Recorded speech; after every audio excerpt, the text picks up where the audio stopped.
Hello everyone. Class 6 की geography NCERT cover कर रहे हैं थ्रू एमसीक्यू। ये चैप्टर 3 है, मोशंस ऑफ द अर्थ। शुरू करते हैं। Question 1, choose correct statement. तो सही स्टेटमेंट बताना है। A, revolution is the movement of earth on its axis. The movement of earth around the sun in a fixed path और orbit is called rotation. तो ये दोनों ही गलत हैं। Revolution movement of earth around the sun ये होता है, और rotation is the movement of earth on its axis. तो ये दोनों ही गलत हैं। इसका आंसर हो जाएगा D. Earth has two types of motions, namely rotation and revolution. Rotation is the movement of earth on its axis and the movement of earth around the sun in a fixed path और orbit is called revolution. तो rotation axis पे होता है और अर्थ के around जो motion होता है वो रिवॉल्यूशन होता है। Choose incorrect statement. अब इनकरेक्ट बताना है। A, the axis of earth which is an imaginary line makes an angle of 66 half degree with its orbital plane. ठीक है। The circle that divides the day from the night on the globe is called the circle of illumination। हाँ, ये सही है, circle of illumination कहा जाता है। C, earth takes 363 days to revolve around the sun. 363 दिन कैसे हो गया?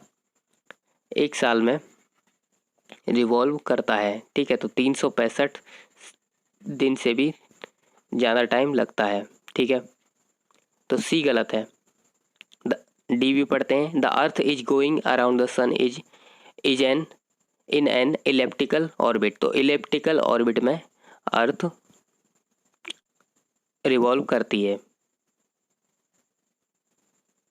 It takes 365 and 1/4 day to revolve around the sun. तो 365 और 6 घंटे लगते हैं एक रिवॉल्यूशन में।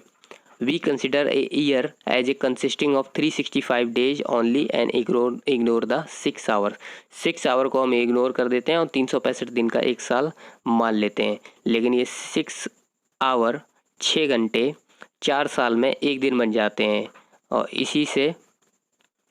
इसीलिए हर चौथा साल लीप ईयर हो जाता है, जिसमें फरवरी 28 की जगह 29 दिन का होता है। इसी को लीप ईयर हम कहते हैं। On which day the northern hemisphere is tilted toward the sun, the rays of the sun fall directly on the Tropic of Cancer। तो किस दिन नॉर्दर्न हेमिस्फेयर टिल्टेड होता है सन की तरफ,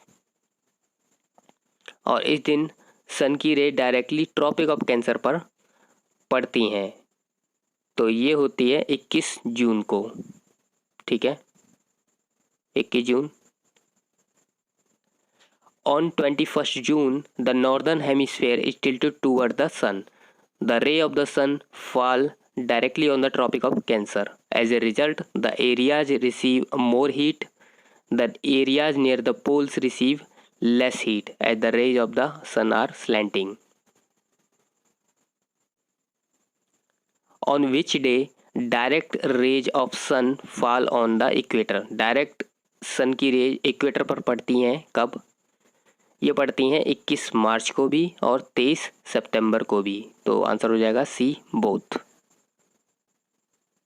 on 21 March and September 23 direct rays of the sun fall on the equator. 21 March और 23 सितंबर दोनों ही दिन डायरेक्ट सन की रेज इक्वेटर पर पड़ती हैं। At this position neither of the poles is tilted toward the sun, so the whole earth experiences equal day and equal nights। 21 मार्च को और 23 सितंबर को इक्वल डे और इक्वल नाइट्स होते हैं, इसीलिए इसको इक्विनॉक्स कहा जाता है। ऑन 23 सितंबर, 23 सितंबर को बताना है। It is spring season in the northern hemisphere and it is autumn season in the southern hemisphere। तो ये दोनों ही गलत हैं, क्योंकि दोनों को फ्लिप कर दिया गया है, क्योंकि स्प्रिंग सीजन होता है सदर्न हेमिस्फेयर में और ऑटम सीजन होता है नॉर्दर्न हेमिस्फेयर में 23 सितंबर को। ठीक है। On 23 September it is autumn season in the northern hemisphere and spring season in the southern hemisphere. The opposite is the case for 21 March. 21 मार्च को इसका उल्टा हो जाता है। Every 4th year February is of, तो हर एक 4th ईयर में फरवरी होता है। हमने पीछे देखा कि हर 4th ईयर फरवरी 29 दिन का होता है और वो यही साल लीप ईयर कहलाता है। Thus every 4th year February is of 29 days instead of 28 days. Which of the following is a leap year? तो इसमें से कौन सा लीप ईयर है? तो ये 2020 लीप ईयर था। Okay. The movement of earth around the sun is known as, तो अर्थ के अराउंड जो मूवमेंट हो रही है वो हमने देखा था, इसको रिवोल्यूशन कहते हैं। Christmas is celebrated in summer in, Christmas celebrate किया जाता है समर में कहाँ पर? जापान में, इंडिया में, ऑस्ट्रेलिया, चाइना? इंडिया में नहीं, ये समर में सेलिब्रेट किया जाता है ऑस्ट्रेलिया में, क्योंकि वो सदर्न हेमिस्फेयर में पड़ता है। ओके। हमें सपोर्ट करने के लिए आप सब्सक्राइब ज़रूर करें। That is all for today. Thank you.